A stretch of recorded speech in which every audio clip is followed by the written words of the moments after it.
बच्चों, हर घर पाठशाला में आपका स्वागत है। आज हम स्वर की परिभाषा और भेद पढ़ेंगे। पिछले अध्याय में हमने व्याकरण की परिभाषा और उसके भेद पढ़े थे, तो थोड़ा सा देख लेते हैं कि पिछले अध्याय के माध्यम से हम कितना सीख पाए हैं। ठीक है, प्रश्न नंबर 1 है, व्याकरण किसे कहते हैं, इसके कितने भेद हैं। तो प्यारे बच्चों, व्याकरण वह शास्त्र है जिसके द्वारा हमें भाषा के शुद्ध या अशुद्ध रूप का पता चलता है। और इसके कितने भेद हैं? 3। कौन से? नंबर 1 वर्ण विचार, नंबर 2 शब्द विचार और नंबर 3 वाक्य विचार। प्रश्न नंबर 2 है बच्चों, भाषा की लघुतम या छोटी इकाई क्या है। तो प्यारे बच्चों, भाषा की लघुतम इकाई वर्ण है। ठीक है, क्योंकि वर्णों से छोटा तो कुछ नहीं है। ठीक है, उसके बाद शब्द आते हैं, शब्दों से बड़े वाक्य होते हैं, इसलिए सबसे छोटी इकाई हमारी वर्ण ही है। ठीक है, प्रश्न नंबर 3 है, शब्द किसके मेल से बनते हैं। किसके मेल से बनते हैं? वर्णों के मेल से, वर्णों को मिलाकर शब्द बनते हैं। ठीक है, प्रश्न नंबर 4 है, शब्दों के मेल से क्या बनता है। तो प्यारे बच्चों, शब्दों के मेल से वाक्य बनते हैं। ठीक है, इसी के आधार पर व्याकरण के भेद भी किए गए हैं।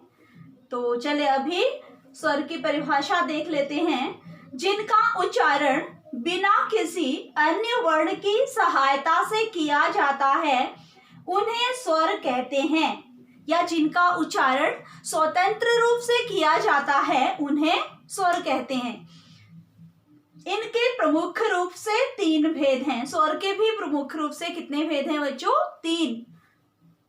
नंबर 1 ह्रस्व स्वर, नंबर 2 दीर्घ स्वर, नंबर 3 प्लुत स्वर और नंबर 4 संयुक्त स्वर जो गौण है। मुख्य रूप से 3 ही भेद माने गए हैं स्वर के। ठीक है बच्चों, तो चले अभी विस्तार पूर्वक जान लेते हैं स्वरों के विषय में।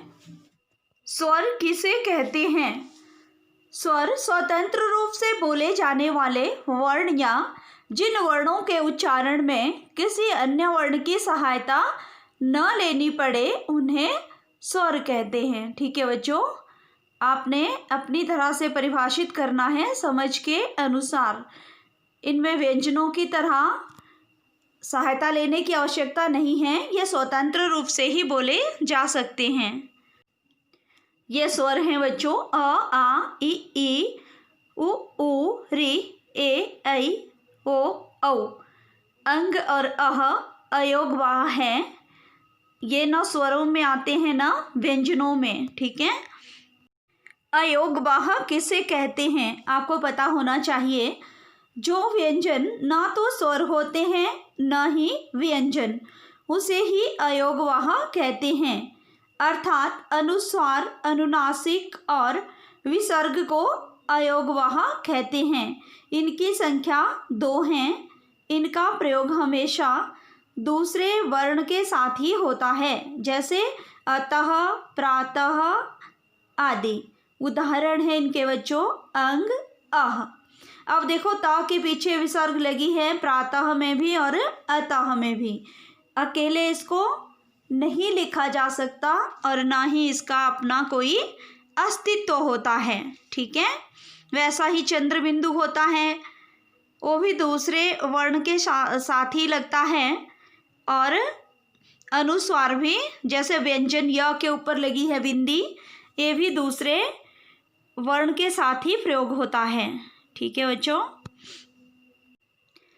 ये देख सकते हैं आप अयोगवाह वर्णों को। अनुस्वार, अनुनासिक और अ है, चंद्र बिंदु है, बिंदु है, अ के ऊपर लगा हुआ अंग, अह।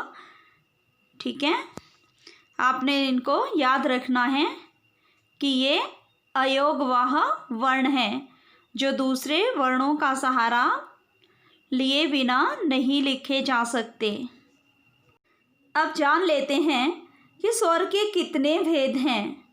जिन स्वरों के उच्चारण में जितना समय लगता है उसी के अनुसार स्वरों में भेद किए गए हैं। कुछ स्वरों के उच्चारण में कम समय लगता है तथा कुछ स्वरों के उच्चारण में अधिक समय लगता है। इसी दृष्टि से स्वरों के 3 भेद हैं। जैसे पहले में कम 1 मात्रा का समय लगता है, दूसरे में दुगना समय और तीसरे में 3 गुना समय लगता है। इसलिए स्वर के मुख्य रूप से 3 भेद हैं। ठीक है बच्चों। नंबर 1, ह्रस्व स्वर। जिन स्वरों के उच्चारण में 1 मात्रा का समय लगता है उन्हें ह्रस्व स्वर कहते हैं। इनकी संख्या 4 हैं। जैसे अ, इ, उ, री। इन्हें मूल स्वर भी कहते हैं बच्चों। मात्रा की दृष्टि से ह्रस्व स्वर एक मात्रिक स्वर कहलाते हैं। नंबर 2, दीर्घ स्वर। जिन स्वरों के उच्चारण में ह्रस्व स्वरों से 2 गुना समय लगे उन्हें दीर्घ स्वर कहते हैं। इनकी संख्या 7 है। जैसे आ, ई, उ, ए, ऐ, ओ, औ। मात्रा की दृष्टि से दीर्घ स्वर द्विमात्रक स्वर कहलाते हैं, अर्थात 2 मात्रा वाले स्वर। 2 मात्रा वाले होने के कारण ही इनके उच्चारण में ह्रस्व स्वर से दुगना समय लगता है। जैसे अ जमा अ बराबर है आ, इ जमा इ बराबर है ई, उ जमा उ बराबर है ऊ बनता है। ठीक है बच्चों। तीसरा भेद है प्लुत स्वर। जिन स्वरों के उच्चारण में तिगुना समय लगे उन्हें प्लुत स्वर कहते हैं। मात्रा की दृष्टि से ये त्रिमात्रिक होते हैं, अर्थात 3 मात्रा वाले स्वर हैं। मूलतः कोई भी स्वर प्लुत स्वर नहीं होता, लेकिन जब किसी स्वर के उच्चारण में ह्रस्व स्वरों में लगने वाले समय का 3 गुना समय लगता है तो वह स्वर लुप्त स्वर कहलाता है। स्वर के प्लुत स्वर को व्यक्त करने के लिए उसके साथ 3 चिन्ह का प्रयोग करते हैं। जैसे ओम, लंबा लगता है ना समय बच्चों। ओम बोलने में 3 गुना समय लगा। पहले में 1 मात्रा का, दूसरे में 2 मात्रा का और तीसरे में 3 मात्रा का समय लगा। इन 3 भेदों के अतिरिक्त स्वर का एक भेद और भी है जो निम्नलिखित है। नंबर 4, संयुक्त स्वर। 2 असमान स्वरों के मिलने से संयुक्त स्वर बनते हैं। असमान मतलब जो बराबर नहीं हो। जैसे ए, ऐ, ओ, औ। ये संयुक्त स्वर इन स्वरों के मिश्रण से बनते हैं। आ जमा ई बराबर है ए, आ जमा ए, ऐ, आ जमा ओ, आ जमा ओ, औ। इस प्रकार से ये मिलाकर 2 स्वरों को मिलाकर बनते हैं बच्चों। संयुक्त मतलब इकट्ठा करना। ठीक है। अब गृह कार्य देख लेते हैं बच्चों। प्रश्न नंबर 1, मानक वर्णों की संख्या कितनी है? तो बच्चों मानक वर्णों की संख्या 52 है।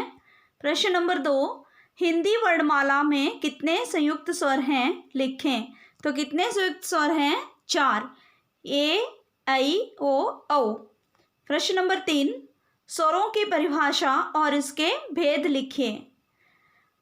जो बिना किसी सहायता के बोले जाएं उन्हें स्वर कहते हैं और इसके मुख्य रूप से 3 भेद हैं। ठीक है। अयोगवाह किसे कहते हैं? जो किसी दूसरे वर्ण का आधार लेकर लिखे जाते हैं उन्हें अयोगवाह कहते हैं। ठीक है बच्चों। इसी के साथ धन्यवाद।